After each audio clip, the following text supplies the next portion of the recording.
আমাদের অতি পরিচিত যে সকল সবজি রয়েছে তার মধ্যে করলা অন্যতম। করলার পুষ্টিগুণ যেমন রয়েছে ঠিক তেমনি সবজি হিসাবে সবার কাছে সমান। আধুনিক পদ্ধতিতে যে করলা উৎপাদন করা হচ্ছে সেই বিষয় সম্পর্কে জানবো।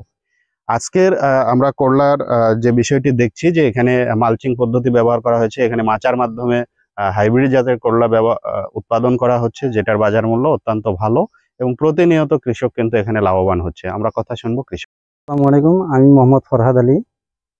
আমি দীঘাপতিয়া ইউনিয়নের দীঘাপতি গ্রামের বাসিন্দা। আমি এখানে কৃষিতে নতুন আসছি। আমি আগে সার্ভিস করতাম, সেখান থেকে রিটায়ার্ড হওয়ার পরে আমি কৃষির সাথে অ্যাগ্রনের তত্ত্বাবধানে আর কি শুরু করি, অ্যাগ্রনের প্রশিক্ষণ নিয়ে। সেখান থেকে আমি এই করলা টোটাল প্রায় 100 শতকের কাছাকাছি আমি আবাদ করেছি। ফসল উৎপাদনের ক্ষেত্রে আধুনিক যে সকল প্রযুক্তি রয়েছে তার সদ্ব্যবহার হচ্ছে আমাদের নাটোরের সদর উপজেলায়। করলা উৎপাদনের ক্ষেত্রে কিভাবে মাচা পদ্ধতি এবং মালচিং পেপার ব্যবহার করা হচ্ছে, একই সাথে এখানে জৈব বালাইনাশক ফেরোমন ট্র্যাপ ব্যবহার করা হচ্ছে, সেই বিষয়টি আমরা দেখব। পোকা দমনের জন্য এখানে প্রথম অবস্থা আমি ফেরোমন ফাঁদ ব্যবহার করছি। সাদা টেপ ছিল, এটা আপনার টেপ, ওইটা ব্যবহার করছি। এখানে এগুলা ব্যবহার করার কারণে আমার এখানে করলা এবং ফল সবগুলাই সুস্থ সবল, খুব ভালো দেখতে, খুব সুন্দর দেখতে অনেক। এই দেখেন এগুলা কলার সাইজটা দেখেন অনেক সুন্দর। এগুলা ব্যবহার করার কারণে বাজারে অন্য কলার চাইতে আমার এই কলার বাজারে অনেক চাহিদা বেশি। এখন হচ্ছে আপনি 2000 থেকে 2400 টাকা মূল্য। আর বাজারে চাইতে সবচেয়ে আমার এই কলাটা বাজারে বিক্রি করতে গেলে 2-4-500 টাকা সব সময়ের জন্য অন্য কলার চাইতে, জাতের চাইতে আমারটা বেশি। হ্যাঁ, আমি এই বছরে প্রথম আর কি। এর আগে আমি রাসায়নিক সার ব্যবহার করছি বা কীটনাশক ব্যবহার করছি, এগুলো ব্যবহার করে দেখছি। বা বর্তমানে আমি যে আপনার এই কম্পোস্ট সার, হ্যাঁ, বা আপনার এই সেক্স ফেরোমন ফাঁদ, আঠাযুক্ত যেগুলা স্টিকার, অর্থাৎ হলো হোয়াইট বা গ্রিন, এগুলো ব্যবহার করে দেখছি। এতে আমরা দেখছি যে এখানে আমরা কীটনাশক ব্যবহার করলে অনেক অর্থ ব্যয় হয়। সেই অর্থ থেকে আমরা সাশ্রয় হচ্ছে। বাজারে এই সবজিটা নিয়ে গেলে, করলা নিয়ে গেলে অন্যান্য করলার চেয়ে দাম বেশি পাই বা আগে বিক্রি হয়, খুব মানে বিক্রি হয়, বা কৃষকের মাঝে আমরা বলতে পারি যে একটা নিরাপদ ফসল দিচ্ছি, নিরাপদ খাদ্য দিচ্ছি আপনাদের মাঝে। এই আপনার এই ফেরোমন ফাঁদ বা এই আঠালোযুক্ত ইয়েলো, গ্রিন বা হোয়াইট, এগুলো আঠাযুক্ত স্টিকার ব্যবহার করে আমরা কীটনাশক ব্যবহার না করি আর কি। আমরা কৃষকদের মাঝে, মানুষের মাঝে আমরা একেবারে নিরাপদ যে ফসলটা, নিরাপদ খাদ্য আমরা দিতে পারতেছি, এটাই আমাদের কাছে তৃপ্ত। এটাই আমরা মনে করি যে এটা সবচাইতে ভালো। এক ব্যবহার করলে কি হলো যে আমাদের যে করলা যে মাছি পোকা আছে, মাছি পোকা ওই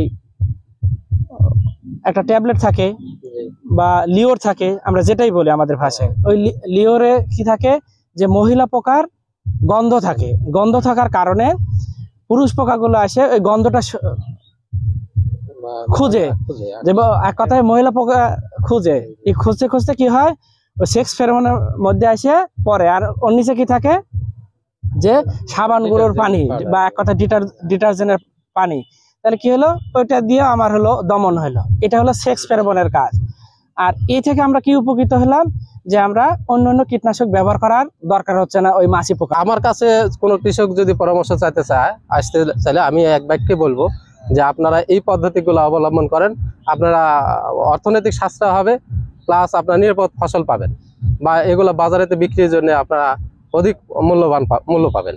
এটা আমি আমাদের কৃষকদের মাঝে বা আমার কৃষক বন্ধু যারা আছে তাদের মাঝে আমি এই মেসেজটা দিব বিশেষ করে জন্য।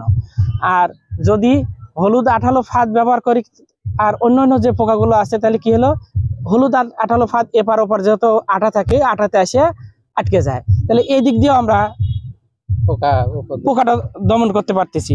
তাহলে এইভাবে আমরা পরিবেশ সুন্দর রেখে নিরাপদ সবজি উৎপাদন করতে পারতেছি। তাহলে কি আমরা কীটনাশক ব্যবহার করা প্রয়োজন হচ্ছে না। এইভাবে আমরা আমাদের উৎপাদন বাড়ানো, পরিবেশ সুন্দর রাখা বা আর অন্যান্য যাতে ক্ষতি না হয় সেই দিক দিয়ে আমরা উপকৃত হচ্ছি। দীঘাপতিয়া ইউনিয়নে আমাদের একজন উদ্যোগী কৃষক ভাই মোহাম্মদ ফরহাদ হোসেন, উনি নিজ উদ্যোগে 75 শতক জমিতে এই হাইব্রিড করলা উনি প্রতিদিন করলা হারভেস্ট করছেন, ওনাকে পরামর্শ দিচ্ছি যে এবং প্রয়োজনীয় পরামর্শ আমাদের উপসহকারী কৃষি কর্মকর্তার মাধ্যমে প্রয়োজনীয় পরামর্শ গ্রহণ করবে। আমরা নিয়মিত এই মাঠ পরিদর্শন করছি। কৃষি হবে আধুনিক, কৃষি হবে যান্ত্রিক এবং কৃষি হবে বাণিজ্যিক। আর এর জন্য আমাদের বড় বড় তরুণ উদ্যোক্তার দরকার। আমাদের যে ফরহাদ সাহেব আছেন, উনি চাকরি শেষ করে এসে উনি নিজ উদ্যোগে এই কৃষিতে হাত দিয়েছেন এবং আমরা এই যে করলা বাগান দেখলাম, ওনার মুখের থেকে যে কথাগুলো শুনলাম তাতে মনে হয়েছে যে উনি এখানে যথেষ্ট লাভবান হচ্ছে।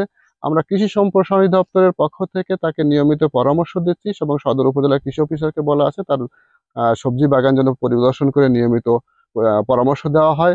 তবে আমার পক্ষ থেকে আমি ফরহাদ সাহেবকে বলবো যে আমরা এখন জোর দিচ্ছি হচ্ছে যে পুষ্টিকর এবং নিরাপদ খাদ্য উৎপাদনের জন্য। সেজন্য আমরা বলবো যে জৈব বালাইনাশক ব্যবহারের ক্ষেত্রে আপনি বেশি গুরুত্ব দিবেন। এজন্য আমাদের যে ফেরোমন ট্র্যাপগুলো আছে এবং আঠালো ফাঁদ আছে এবং জৈব যে বালাইনাশকগুলো আছে সেইগুলো আপনি ব্যবহার করবেন।